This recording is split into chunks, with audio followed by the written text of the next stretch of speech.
5 books, 3 wonderful works of fiction, 2 amazing books, both of them talking about transhumanism and the ways that we can use energy to transform the planet. He also worked at Microsoft for 13 years, and he also shares a hobby with one of my favorite people on earth, Aleister Crowley. He climbs mountains on top of everything else that he does, including lecturing at Singularity University.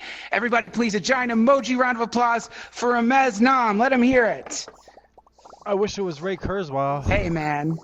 Woo! Yo, Duncan. How's it going, man? It's pretty cool. This is amazing. What do you think of the view, you guys?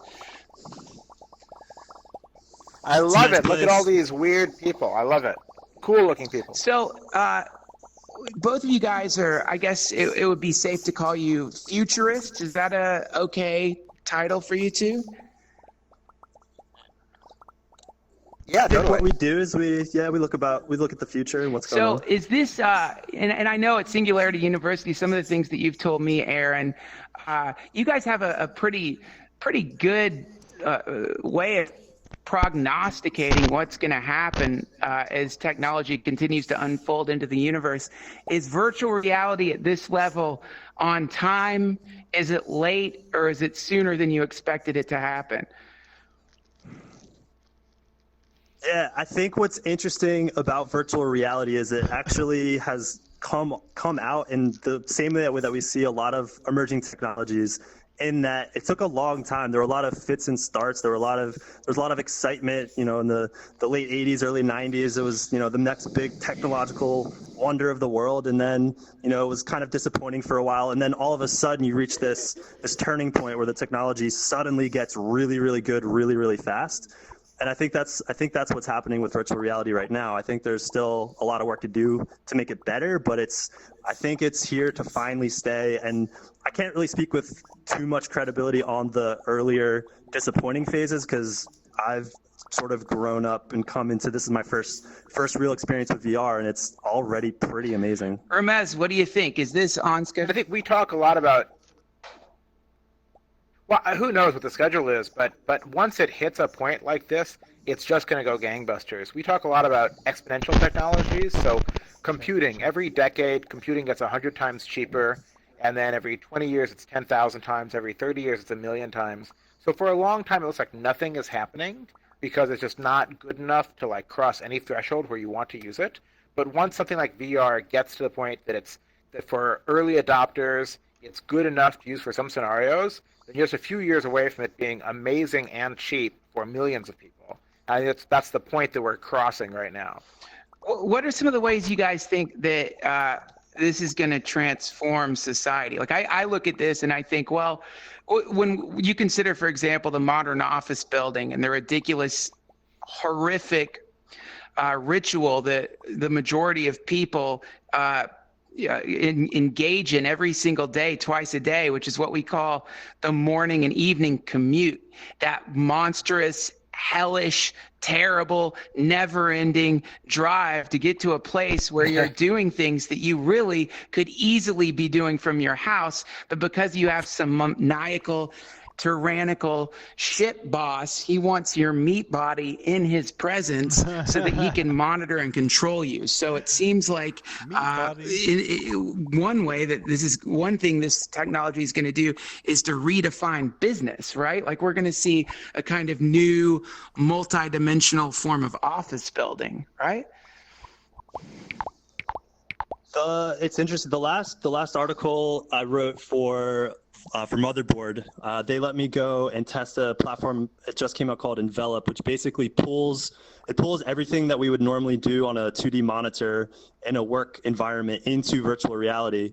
And the thing that was cool is that you have your workstation and you've got your spreadsheets, you've got your web browser, you can have Spotify. And the thing that was crazy about it is it's weird to have your work physically, spatially around you. You can you get sort of a physical memory of what's going on. And then I think AltSpace has Slack integration, so you can do meetups with people online. I think you're right. I think what you're describing is definitely on its way, where you just show up to work in your pajamas, just throw on a computer, and you're good to go. I think the work stuff is amazing, but I think there's some other stuff that also, like tourism. The ability to travel is transformative when people get to do it, but we can't all afford airline tickets everywhere. But for way less than that, you'll be able to go see far corners of the world or look at the Himalayas or whatever. But the thing I think about most actually is empathy. So I was at this conference last year where I got a demo of a VR experience of a Syrian refugee camp, and I didn't understand how transformative it would be. And it wasn't even like super interactive. You could only just look around. It was like a documentary in VR. You couldn't move around and stuff, but there was a narrative and people talking in Arabic with translators, and that just blew me away. It like generated so much more emotion in me than anything that I've seen on a flat screen. That my theory is that in general, the ability to communicate, whether it's in text or video or anything, increases our understanding of others, and I think this will just blow past anything we've had before. Oh, wow. That's amazing. So, yeah, because it does seem to be that one of the top things that the military tries not to release to the public is what war actually looks like. And to the point where seeing any war video at all, for example, the terrible images coming in from Aleppo, that the horror that is happening there, the recent picture of those kids covered in ash and dust, it really makes humans re-question their motivation. So I love that, because at that point, virtual reality starts to become a kind of subversive technology if you're someone who's wanting to continue to keep up the illusion that war is some kind of surgical thing. That's one of the most hilarious aspects of the language that our government uses for war, is they come up with these incredible terms like surgical strike, like surgical, like removing a mole or something, when you're actually turning human beings into hamburger meat. So I think for a human to be able to experience that firsthand, it maybe would make us be a little less we would probably be likely to protest more and to try to keep our governments from pulling triggers as much as they currently do. So that's beautiful. It's a technology of peace and subversion. Yeah. There was someone from the UN who came to, I think it was a couple weeks ago, was talking about the people that you see on the streets with the vests and they have the clipboards, and everyone, you walk on the other side of the street, so you don't have to have that awkward interaction to avoid the person raising money on the street. But what they did is they gave them the Google Cardboards. I think they tried this in New Zealand, and they showed this Clouds over Cedro, which is one of these immersive journalism pieces that shows what it was like in Syria. And the UN team said they raised like 3 times as much money, and people were crossing the street to come talk to the people because they wanted to try out the VR system. It was yeah. So people are people are responding to this. It's pretty interesting. Yeah.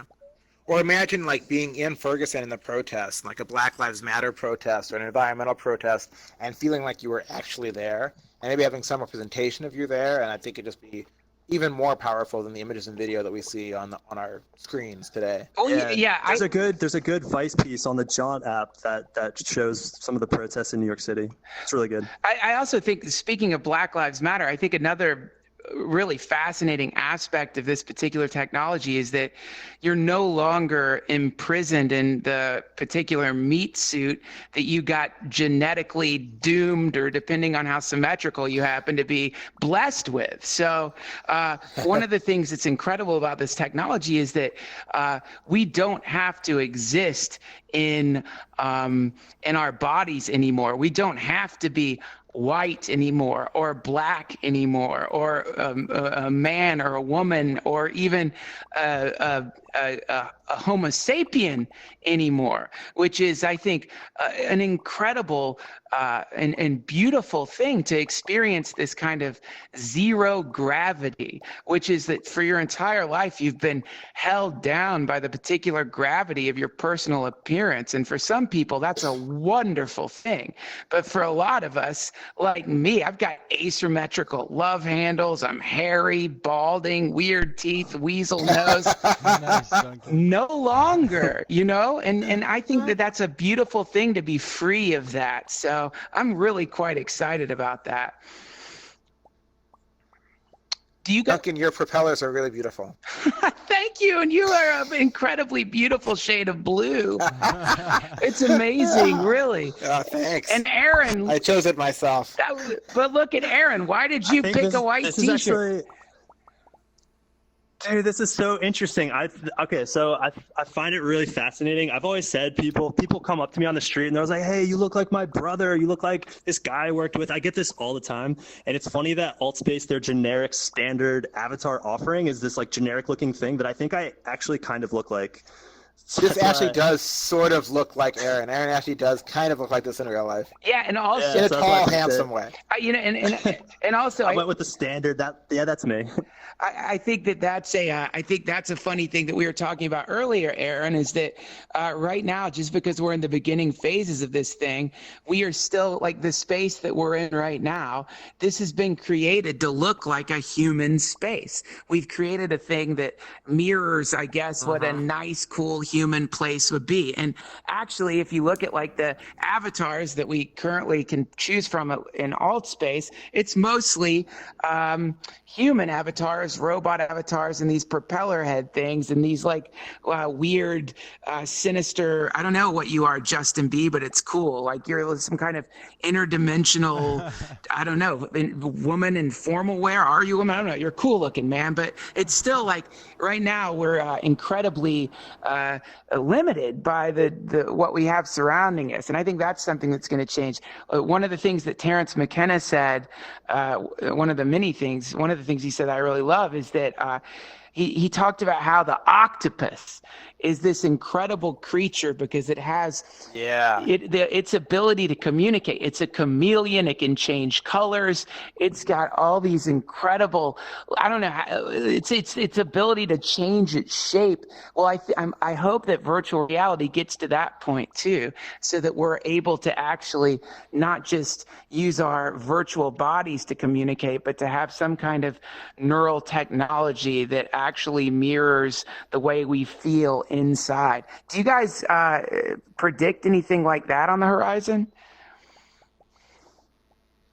I mean, that's what my sci-fi is about. It's about neural technology in our brain that lets us send sensation and sight and even ideas in and out.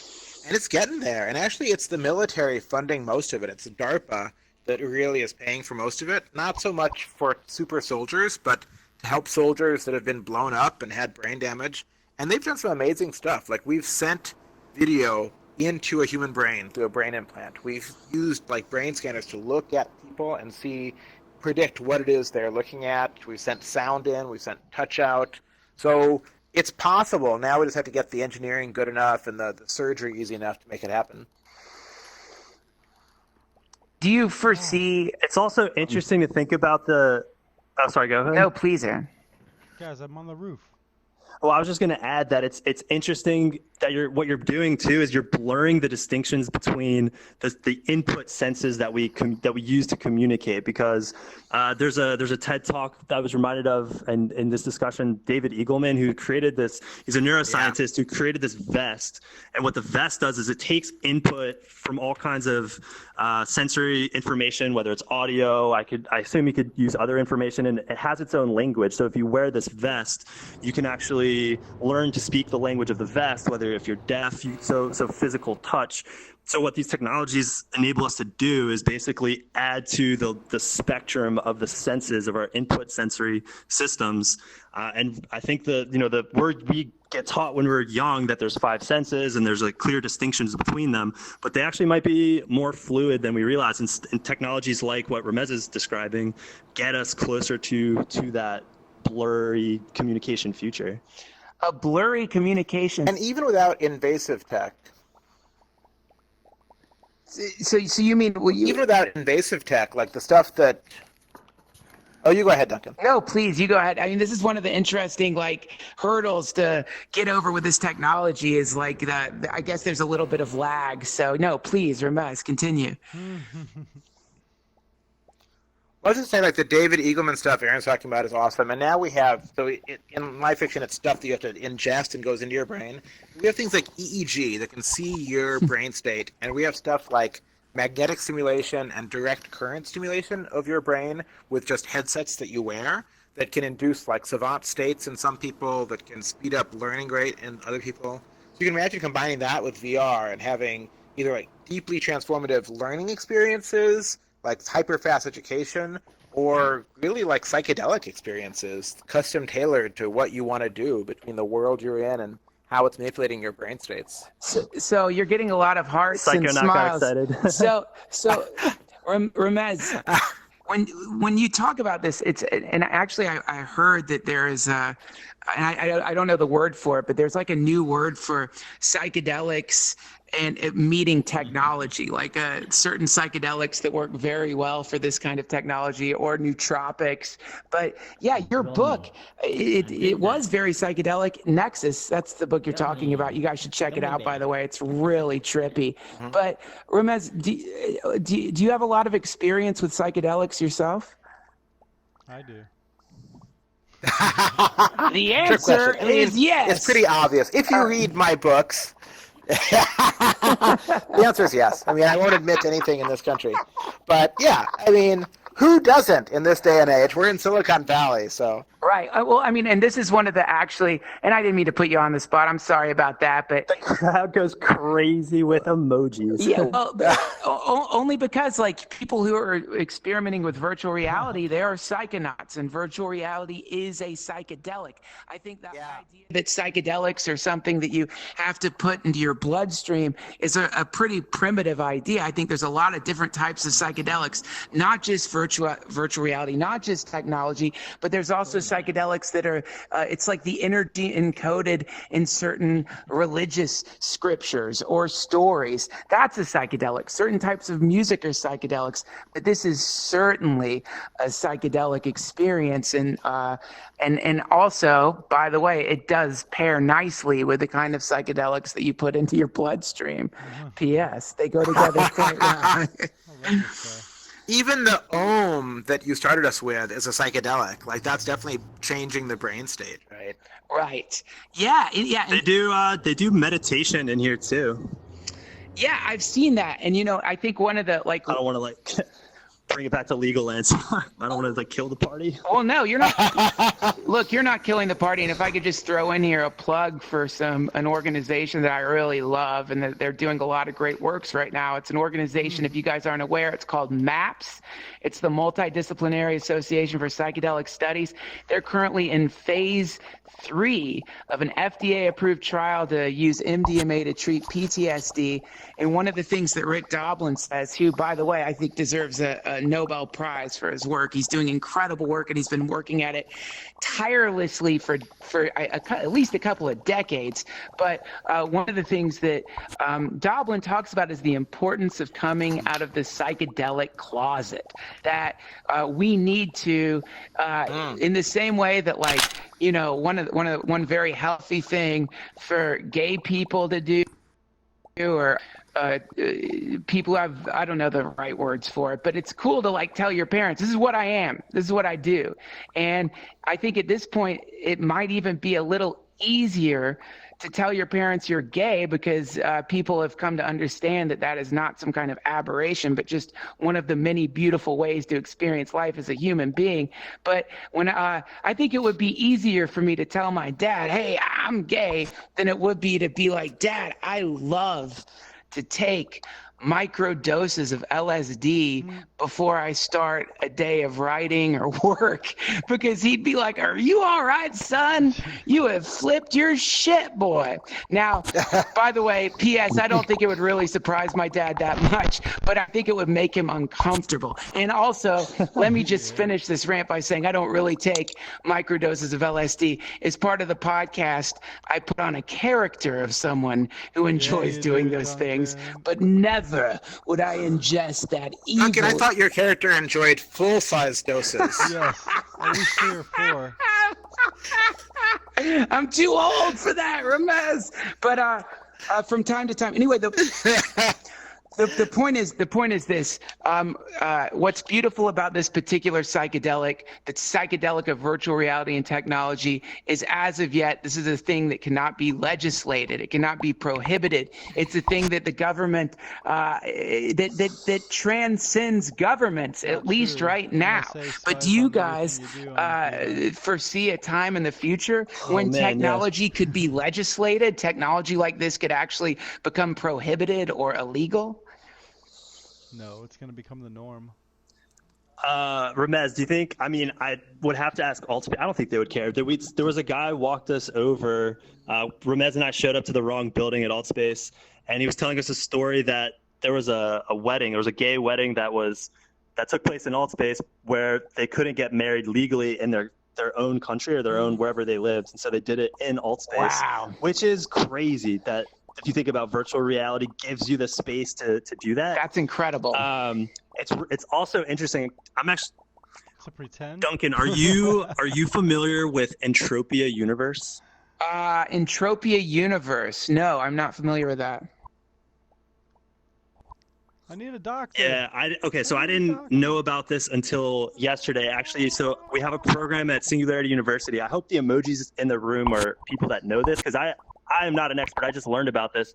But it's a virtual world similar to Second Life, except there's one difference in that there's a built-in economy, so that there's there's virtual goods in the game so it's intimately tied to a real-world economy.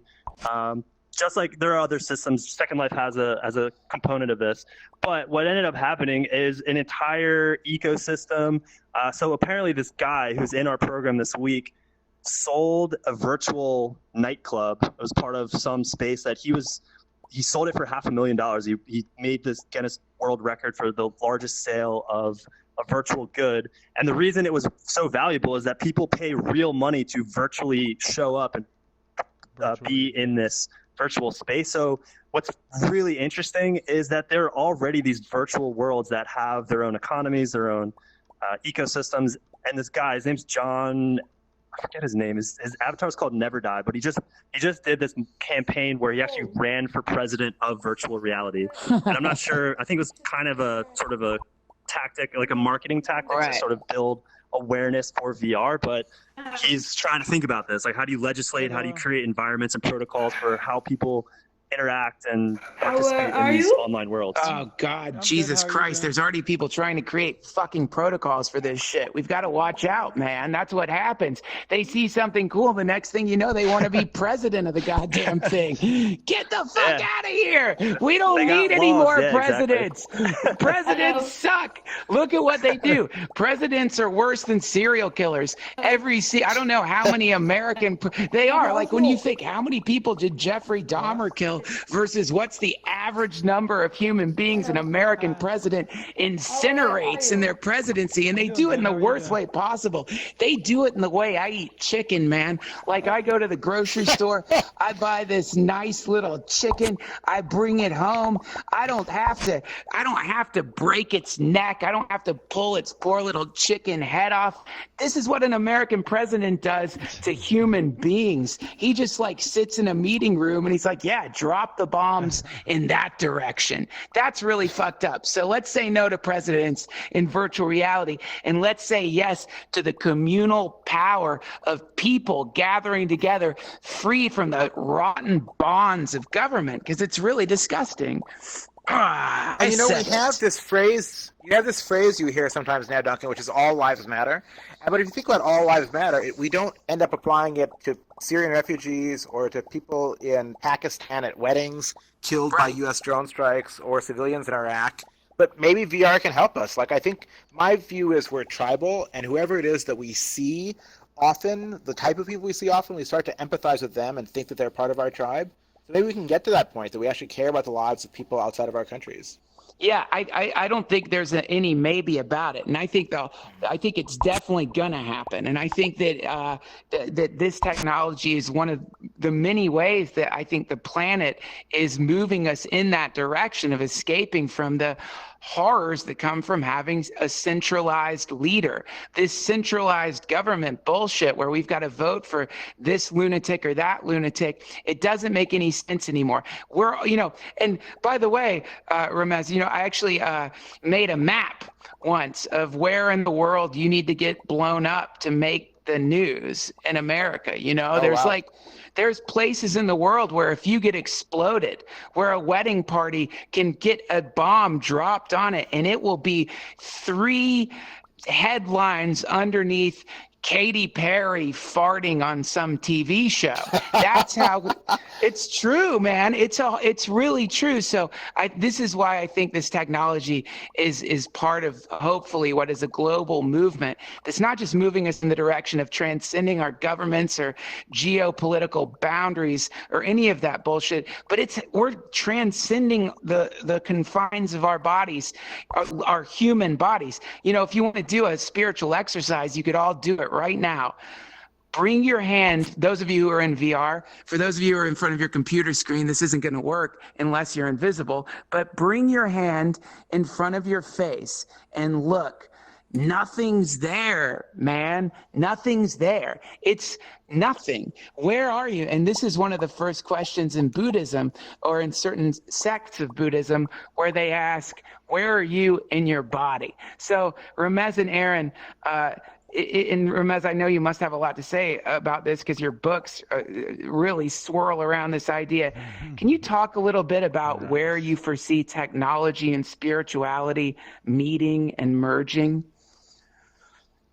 I think there's here's a good answer. I think there's a merger happening already. Like if you look at the birth of technology in Silicon Valley, you see that there were people who A, had a hippie spirituality going on, and B, took a lot of psychedelics. That's everything from like the folks at Xerox PARC that first came up with the idea of interfaces to Steve Jobs, Bill Gates, we don't think about, he did acid too. So that helped inform technology. And now I think you see, I'm a meditator in the Buddhist tradition, and you see people using EEG headsets to like measure their brain states and deepen their meditation. You have products like Muse that are out there. And Muse is actually, it's not that sophisticated, I don't think, but helps like do a guided meditation for someone and just use an app to help track it. And that's like the most trivial thing you can do. But I think as we start to investigate the mind, as our technology starts to be able to understand what's happening in the mind and in the brain, non-invasively, or even influence it somewhat, we're going to use that to go deeper. And in a way, I think the Buddhists are the smartest about technology of all of the spiritual religions. So the Dalai Lama's had a bunch of conferences with neuroscientists, and he's asked neuroscientists to investigate the brain. And he's talked about meditation as a technology to investigate what's happening in your brain. So one of my friends was at one of these conferences, and he had like the best quote. I actually use this in Nexus. A scientist stands up, and he asks the Dalai Lama, he says, Your Holiness, what if, as we start using science to investigate what happens in the brain, we find out that some things about Buddhism are incorrect? And the Dalai Lama says, well, then we'll have to change Buddhism. Like, I can't imagine any other spiritual leader ever saying that. Yeah, that's super cool. Can I ask you guys a question? Please. Ramez, or Duncan, because I know you guys meditate. So I know what I it's interesting because in Silicon Valley, everything right now, it's all about data, it's all about measurement. And I know there are applications where you can use these EEG devices and you can train yourself to meditate and put yourself in this brain state, but it's all about quantification. It's all about measurement. So I think this gets to one of these questions that, explore is data and measurement, because the purpose of data and measurement is to optimize and to sort of turn the dials as if there's this control panel. Does that apply? Is that like a way to think about meditation that fits? Oh, I think it partially is. Please, Ramez. Well, I think there are studies of people who have used EEG feedback devices, and their brains basically go through the same changes as people who study Vipassana meditation, but it happens faster. So I think it was like instrumental meditation. I'm not sure that captures like all the value of meditation by any means, but I think that some of it is just like training your brain in new ways to have more serenity, less noise, more openness, I think technology can help us achieve some of that, and it has a spiritual. Right, because like as far as I know, meditation's about just being with whatever you're experiencing and just being, not trying to change or control. It's almost like a giving up of the steering wheel and just being with whatever's happening. Whereas something like this, where it's like, no, you're meditating wrong, and here's how to fix that and meditate better. Competitive yoga. Yes, which by the way, I have a like black belt in competitive Buddhism yoga. Olympics. I think it's a really interesting one of the fascinating things that can happen with meditation or any spiritual practice is that you could get really good at tricking yourself into thinking that you're doing anything at all, which is all part of the process, really. And so there have been times when I've been meditating and it feels as though there's some kind of complete boundary dissolution, a kind of merging in to the infinite, something quite similar to what can happen on a heavy dose of psychedelics. And it would be really, I think it would be useful to, after a meditation session, go back and look at what was my brain doing at that moment when I was experiencing that. Was it doing anything differently? Is this something that cannot be quantified? Because I think one of the most important things that we could do right now is to figure out, and Ramez, I know you must have a lot to say on this because you've worked with AI, and I'm sure you do have something to say too, Aaron. Can consciousness be quantified? Can we figure out a way to actually measure the sense of self? Where is it? In the same way, if a Buddhist, as Jack Kornfield talks about when he became a forest monk, in the same way that they said, find yourself in your body. If this is the first question that you might ask a Buddhist monk, then can science answer that question? For real answer the question? Because the moment we can answer that question, then theoretically that will be the moment that we could transfer that consciousness, move it outside the limits of the human brain, or replicate, duplicate, or accelerate that consciousness.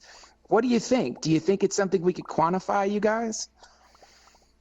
Ooh, I mean, it's a big, big question. So I think right now we absolutely can quantify some things about your conscious state by using brain scanners. We can tell some things about your emotional state, about how relaxed or aroused you are. I mean, aroused in like a big general way. But like getting out of quantifying like what makes you, what makes Duncan, what makes Aaron, that's all theoretically possible. Like, there's no theory problem, there's no philosophy problem with that. It's a pattern of information flow in the brain. But the technology is really not there to get super granular. And the reason is that your brain has 100 billion neurons, right? The Milky Way galaxy is about 400 billion stars. Your brain has about 1,000 connections between each neuron. Yes, you got 100 trillion synapses, 100 trillion neural connections in your brain, which is like Ramez, 1,000 times the complexity of the Milky Way. Can I stop you for a second? Yeah. My brain has 600 billion neurons. It was just scanned recently. Dude. So, yeah, it's right pretty cool. on. Anyway, continue. Forgive me. That came with your PhD. I think power. that came with your PhD, man. So it's just. Well, I'll just finish saying it's a resolution issue. Like in every cubic millimeter, imagine like a millimeter on a side of your brain, you've got like 20,000 neurons and 20 million neural connections. And so we just don't have the scanners that are that accurate yet without slicing and dicing your brain to get there. But we will one day. Do you think that consciousness is a result of having a body and a brain, or as a Buddhist, do you subscribe more to the idea that consciousness is not dependent on a body? I think of consciousness. I think consciousness is a big word. I think like sentience, intelligence, having a mind is a consequence of a data flow, the flow of information.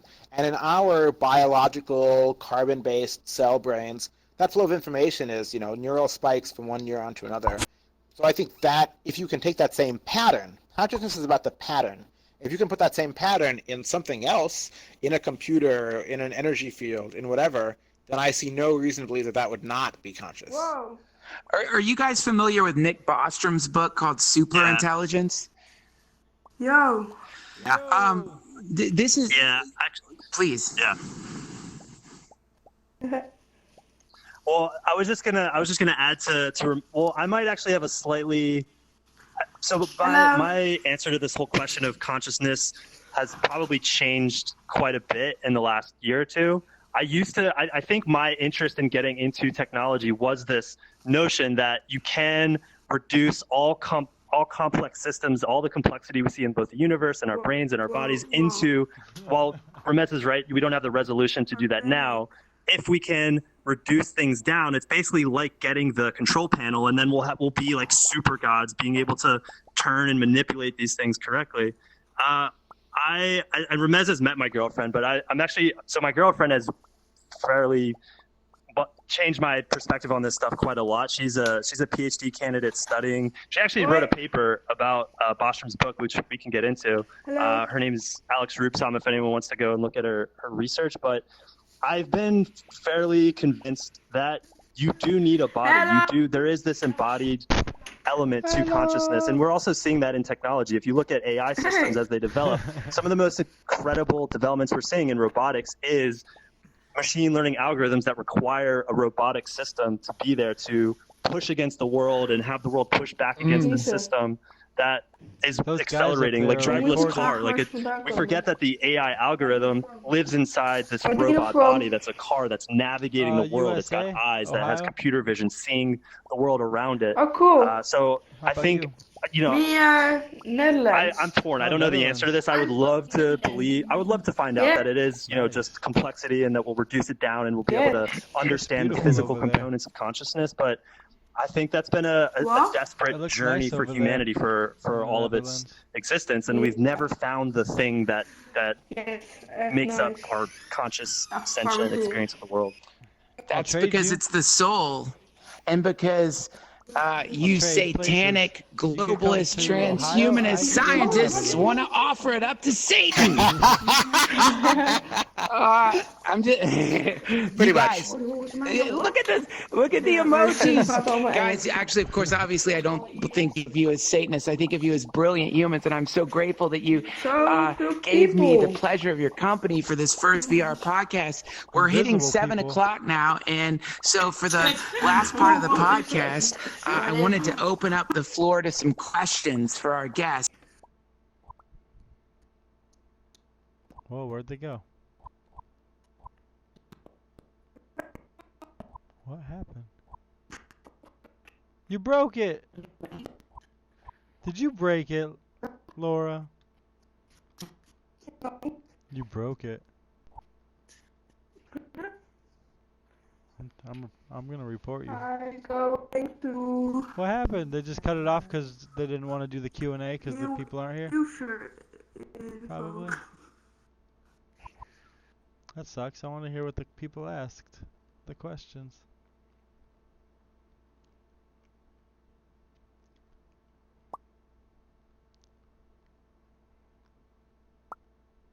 Do you still see him, Doctor? Or Dripic? I do not see. No, I lost him too. Huh. Are you guys on Vive or what are you on? I'm on the PC right now. Huh. It looks like everybody else left too.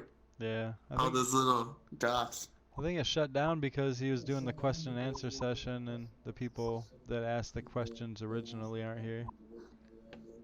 He also said it was almost 7 o'clock, so I have no idea what time zone that is.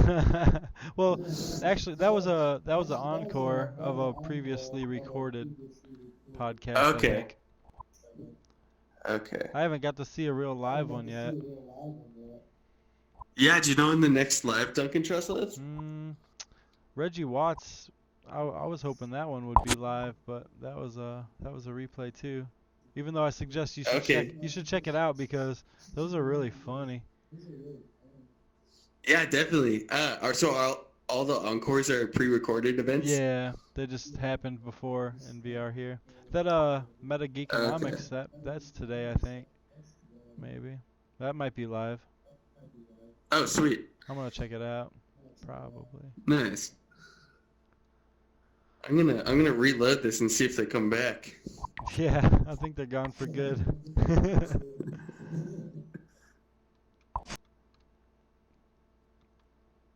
Even though it says 15 minutes left, you know, on the event calendar.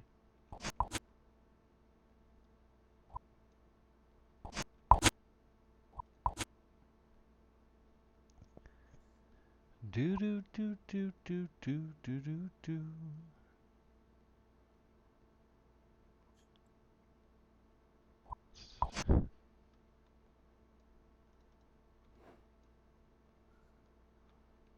They're gone. Whoa.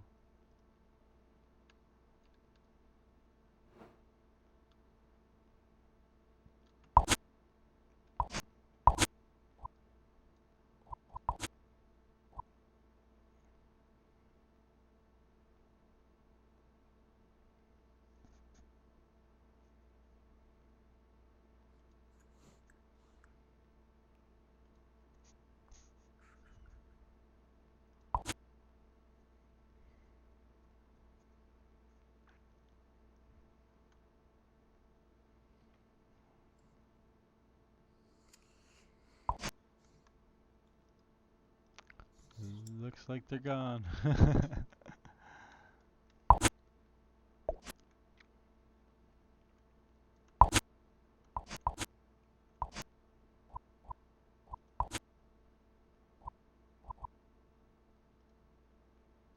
So I need to go back to my world.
Hello, I'm back.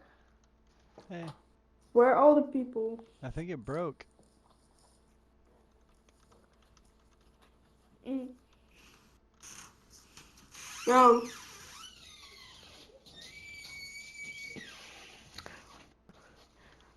hoi, where are you from? Okay, you're talking. Oh, wait.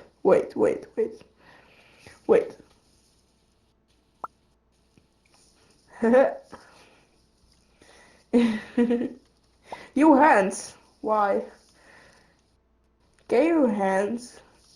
I mean not.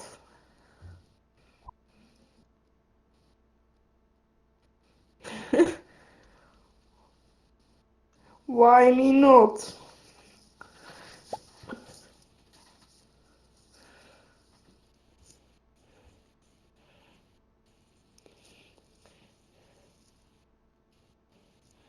Where's the other? I don't know. I think it's all broken. Woo. Let's see here.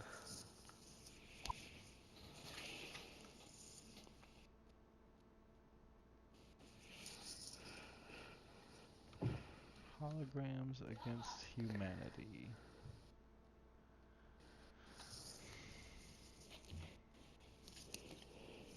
Bye bye. See ya.